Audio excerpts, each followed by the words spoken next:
All right, let's dive in. We're going to look at a teaching today that honestly feels completely upside down. It's a challenging, paradoxical idea about finding a life of meaning and, believe it or not, real happiness. So let's just jump right in with the line that causes all the trouble. Whoa. Yeah, we're starting right there with the most jarring line possible. I mean, this is Jesus we're talking about, right? The figure known for messages of love. And he says that to follow him, you have to hate your family and even your own life. It's one of those statements that just, stops you in your tracks. And that's the first thing that hits you, right? Hate? Seriously? From Jesus? How does that even begin to fit with everything else we know? It just sounds so wrong. And honestly, I think it's supposed to. It's designed to make us slam on the brakes and think way, way deeper. Okay, so let's call this what it is for now, the hate commandment. I mean, these words are harsh. They are not what you expect from the gentle, loving teacher a lot of us have in our heads. And that's exactly why we have to dig in and unpack this.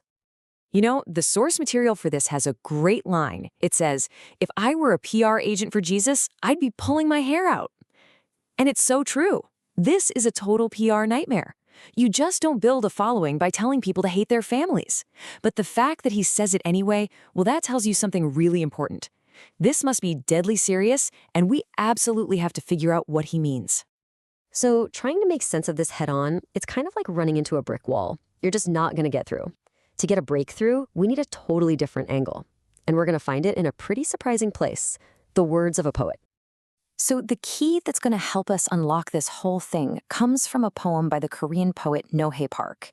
It's amazing, isn't it? Sometimes it takes an artist, a poet, to really see the truth hiding inside a paradox like this. And here it is. This is the line that just changes everything. The big idea here is that real happiness, it isn't found by running after what we think happiness looks like.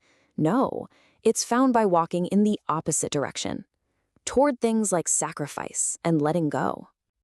Okay, so this idea, this becomes our key, our lens for looking at this whole thing. If we start with the idea that real joy is on the other side of what we normally call happiness, then suddenly, Jesus' really harsh words, they start to make this weird kind of sense.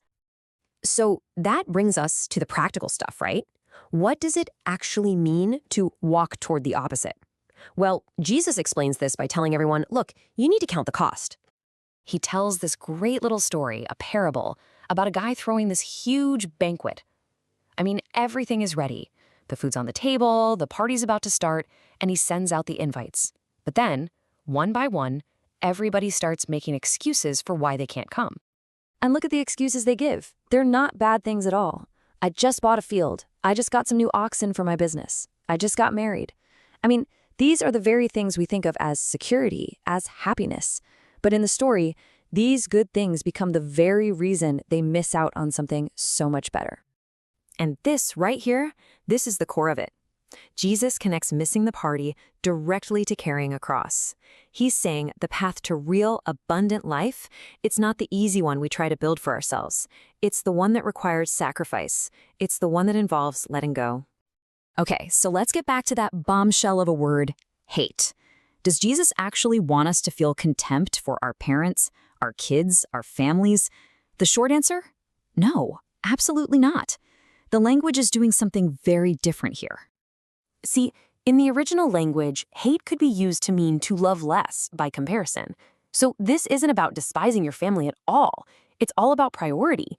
The command is to not make them an idol, to not put them on a pedestal above your relationship with God. And here's the really beautiful twist, the paradox. When you get those priorities right, when you love God first, it doesn't make you love other people less. It actually makes your love for them better. It purifies it. It expands it. You end up being more generous, more present. You love them freely, not because you need something from them. And then Jesus gives these two super practical examples, a guy building a tower and a king getting ready for war. The message in both is exactly the same. Don't just stumble into this path. Sit down first, do the math, figure out what it's really going to cost. You've got to understand what's at stake, because this thing requires a real all-in commitment. Okay, so if the cost is that high, you've got to be wondering, what's the payoff? What's the promise on the other side? What happens when you actually go all in? Well, that leads us to this final, really powerful metaphor for what this whole transformation is all about. The prophet Jeremiah paints this incredible picture of a potter working with clay on a wheel. And if a pot he's making gets messed up or misshapen, what does he do? He doesn't just toss the clay. No, he crushes it back down into a lump and starts over, making something new, something even better. And that is the promise here. And that's really the heart of it all. To be reshaped by God means you have to let go of the life you've carefully built for yourself. You know, the one that's all about your stuff, your reputation, your fears. It means allowing yourself to be broken down so you can be remade into something completely new. Yeah, it can be painful for sure, but it's the only way to get to that renewal. And this brings us full circle, right back to that poem. It's like there are two versions of you. There's the self we cling to, the one that's trapped by fear, by our stuff, by worrying what everyone thinks. But then there's this other self waiting for us. And that's the one God had in mind all along, totally free, full of joy, and able to love with no strings attached. The source material leaves us with this one last powerful image. It's like so many of us live in a small, windowless room. It's comfortable, it's familiar, so we think it's safe. But what it really is a prison we built for ourselves, one that cuts us off from the huge, beautiful world right outside the door. And that's the final mind-bending paradox, isn't it? The very things we grab onto for safety and happiness, our stuff, our image, our need to control everything, those can become the very walls of our prison. Real freedom isn't found by gripping tighter. It's found in the courage it takes to finally let go. So the final question here isn't some ancient historical thing. It's for you. It's for me, right now. What good things, what versions of happiness might you be holding on to so tightly that they're actually stopping you from finding a joy that's deeper, richer, and completely unshakable?